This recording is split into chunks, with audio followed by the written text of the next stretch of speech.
सुसज्जित करना होगा। दूसरा, भारत को शोध अनुसंधान और नवाचार पर विशेष ध्यान देना होगा। शोध अनुसंधान और नवाचार में विशेष ध्यान इसलिए भी देना होगा क्योंकि जब बात हम अमेरिका से विकसित राष्ट्र की करते हैं तो और भारत की तुलना हम अमेरिका से करते हैं तो हम पाते हैं कि भारत आज वहां खड़ा है जहां 1950 और 60 में अमेरिका खड़ा था। अमेरिका ने शोध अनुसंधान और नवाचार पर ध्यान दिया और देखते ही देखते अमेरिका अंतरिक्ष, दवा, कृषि आदि तमाम क्षेत्रों में अग्रणी स्थानों पर पहुंच गया। इसके साथ साथ भारत को कृषि के क्षेत्र में ग्लोबल लीडर बनना होगा। हम सभी जानते हैं भारत एक कृषि प्रधान देश रहा है। इस देश को आगे बढ़ाने में इस देश के किसानों की बहुत बड़ी भूमिका रही है। वर्तमान समय में भारत सरकार को इस किसानों पर बहुत ज्यादा ध्यान देने की आवश्यकता है क्योंकि जो भी किसानों की योजनाएं आती हैं या तो पेपरों में या फिर अधिकारियों की किरायों तक सीमित रह जाती है। अगर किसानों के जो भी योजनाएं आती हैं वो किसानों तक पहुंचे, उसको धरातल पर उतारा जाए तो निश्चित रूप से इस देश को विकसित बनाने में किसानों की बहुत बड़ी भूमिका हो सकती है क्योंकि किसान ही है जो इस देश की अर्थव्यवस्था को संभालते हैं। और हम सभी जानते हैं कि कोई भी देश विकसित तब बनता है जब उस देश की अर्थव्यवस्था मजबूत होती है। इसके साथ ही साथ हमें उद्योग के क्षेत्र में भारत को औद्योगिक हब बनना होगा। हम जानते हैं भारत के पास दुनिया में सबसे ज्यादा प्राकृतिक संसाधन है। दुनिया के सबसे ज्यादा कच्चे मालों का उत्पादन भी भारत के पास होता है, लेकिन दुर्भाग्य से हमारे पास ऐसी व्यवस्थाएं नहीं है कि हम उन कच्चे मालों को उपयोग अच्छे से कर पाए। हमारे कच्चे माल विदेशों में जाते हैं, विदेशों से सामान बन के आते हैं और उन सामानों को हम खरीदते हैं मतलब अपने पैसों को हम विदेशों में भेजते हैं जिससे हमारी अर्थव्यवस्था कमजोर होती है।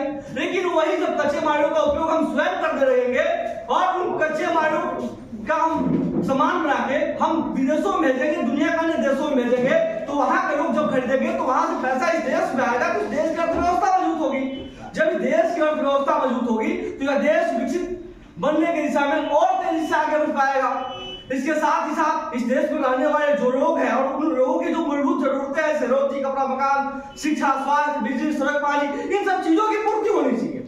इसके साथ साथ हम सभी को नैतिक और चारित्रिक रूप से भी अपने आप को विकसित करने की आवश्यकता है। जब हमारी मानसिकता विकसित होगी तो निश्चित रूप से इस देश को विकसित बनाने में हम लोग अपने आप को बहुत अच्छे ढंग से लगा पाएंगे।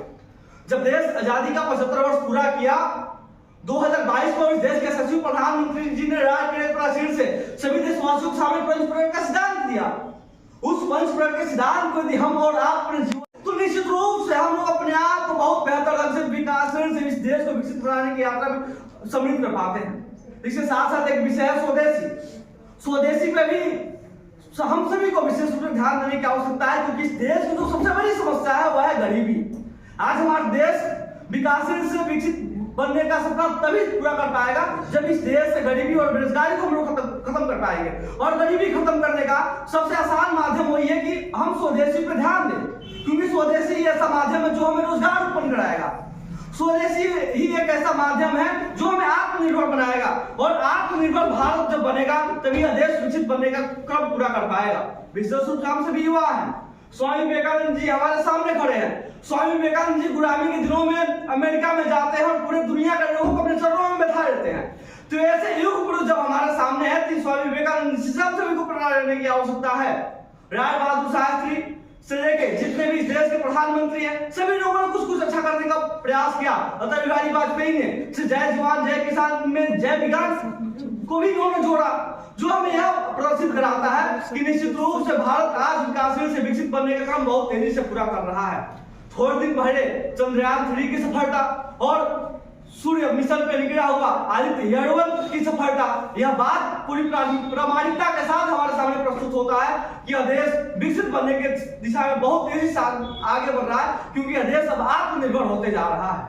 मित्रों, जब हम युवा हैं और युवा होकर देश के बारे में विचार करते हैं तो हमारे दिमाग में एक विचार ये भी आता है कि हम क्या कर सकते हैं अपने इस राष्ट्र के लिए। हम तो कुछ भी करते हैं, इन सभी बातों को यदि हम अपने जीवन में उतारते हैं, अपने जीवन में अपनाते हैं और इन सभी रास्तों पर हम स्वयं को आगे बढ़ाने का प्रयास करते हैं तो इस देश के विकास में हमारी और आपकी बहुत बड़ी भूमिका होती है।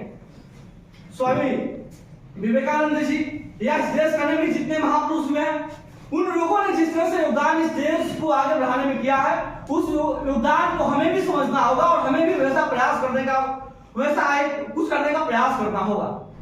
जब हम सभी एकजुट होंगे और हम सभी इस देश के प्रति अपने कर्तव्यों को समझेंगे, इस देश के प्रति अपनी जिम्मेदारियों को समझेंगे, तो निश्चित रूप से यह देश बहुत आगे जाएगा। इन शब्दों के साथ आप सभी का बहुत बहुत आभार, धन्यवाद।